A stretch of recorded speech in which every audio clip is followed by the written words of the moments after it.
Oi, pessoal, tudo bem com vocês? O meu nome é Renata, eu sou uma mulher branca de estatura mediana, tenho olhos castanhos, cabelos castanhos encaracolados e estou vestindo um casaco cor de ferrugem.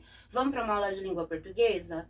O título da nossa aula é a linguagem literária, é uma aula baseada no material digital do Centro de Mídias para o primeiro ano do ensino médio. Legal, galera? Os conteúdos da nossa aula é o poema do grande poeta português Fernando Pessoa, que vocês já fizeram a leitura compartilhada, e o nosso mapa mental de figuras de linguagens com o qual a gente vem trabalhando esse bimestre, ok? Nós vamos, através desses conteúdos, desenvolver a seguinte habilidade com vocês, meus alunos. Então, a habilidade é analisar os efeitos de sentido. Então, compreender, entender, inferir o sentido das palavras que vai além daquele sentido literal, o sentido do dicionário. Anotem aí, sentido literal, sentido do dicionário. Então, nos aprofundar nessa possibilidade de construção de sentido com a língua, galera. Bora lá? Olha aqui o poeminha do Fernando Pessoa, poeminha, né? O grande poema. Vocês gostaram? Ele faz, então, uma retomada daquele passado glorioso dos navegadores, né? Do descobrimento no século XX, então, né? Já início do 1900, bem depois do mercantilismo, Fernando Pessoa está escrevendo. Aqui a música do Caetano, que vocês também ouviram, grande Caetano Veloso, os Argonautas, homenageando o Fernando Pessoa. E para começar, eu queria propor para vocês a seguinte questão aqui no material: de que forma podemos reconhecer a relação entre música e literatura?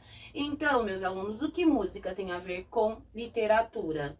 Tá? No caso do nosso texto, um poema, tem a ver a forma, pensem aí, 5 minutinhos para vocês resolverem, ok? Conversem entre vocês. Bom, galera, pela resposta de vocês, nós percebemos que tanto a música quanto a literatura, a poesia, né, os poemas, elas utilizam, os artistas, né, os compositores, os escritores, utilizam de recursos sonoros, de sentido, para estar despertando sentimentos, sensações em nós pessoas, né? Então são essas construções com uma linguagem que necessitam de um olhar atento, tá? A gente poder captar toda aquela profundidade daquela letra, daquele poema, ok? Que vai além do sentido literal. E quais seriam esses recursos? Alguns desses recursos.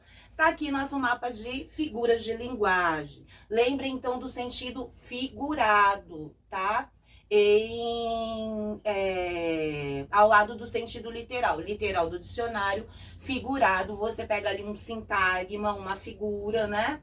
Uma cena, uma expressão, uma palavra e utiliza aquilo de modo simbólico, simboliza uma ideia, vai além daquele sentido literal, ok? Vamos ver aqui as questões do material que vocês vão resolver logo mais. Como o Fernando Pessoa utilizou essas figuras de linguagem para compor Navegar é Preciso. Então, aqui a questão 1. No verso, tenha de ser o meu corpo e a minha alma a lenha desse fogo. O autor faz uso de uma metáfora.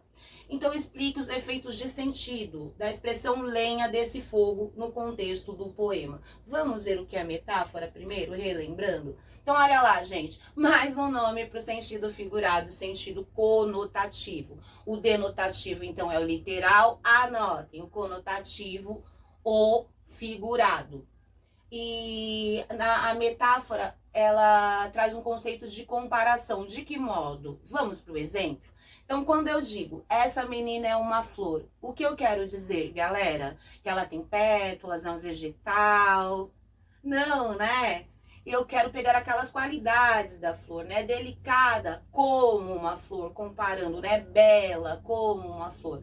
Então, eu comparo essas qualidades. Jorge é um leão jogando capoeira. Então, tem a confiança, a força de um leão. Foi de arrasta pra cima. Esse outro dia, o Cauê me explicou o que significa, né? A imagem aqui no smartphone e um significado mórbido, né? Tem até outra figura de linguagem aqui.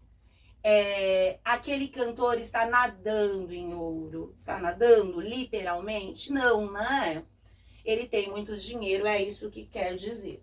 Então, o que vai querer dizer esse lenha desse fogo? É o combustível, né?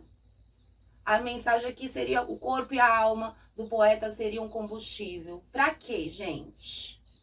Vai acender o quê? Vai dar força para o quê? Né? O que essa lenha vai acender no poeta? Uma vontade, né? Vão procurar no poema o que essa lenha na fogueira vai estar servindo de combustível, ok? E a questão 2 fala do outro sentido da palavra preciso. Então, além de preciso, do verbo precisar, no texto nós temos o verso viver é preciso, que pode ser interpretado também como exato, né? Certo. Então, aqui a outra figura de linguagem, o duplo sentido intencional, né? No caso do poema. Altera o sentido, gente? Trocar por viver não é preciso? Viver não é necessário? Viver não é exato? Vão lá procurar no poema aqui os outros exemplos, né? De duplo sentido. Vocês podem colocar alguns exemplos de vocês no mapa também, criarem alguns exemplos. É uma figura de linguagem que vocês conhecem bem. E agora, dá para resolver as duas questõezinhas, galera? Espero que sim. Bora aí na prática, alguns minutos para vocês resolverem. E sistematizando o que nós aprendemos na aula de hoje, nós aprendemos a analisar a linguagem literária em poemas, né? Em outros textos também. Na vida, né? Utilizamos as figuras de linguagem, vocês viram as gírias. E os sentidos implícitos no poema Navegar é Preciso, do grande poeta português Fernando Pessoa. Então, por hoje é só, galera. Obrigada pela atenção. Até a próxima aula.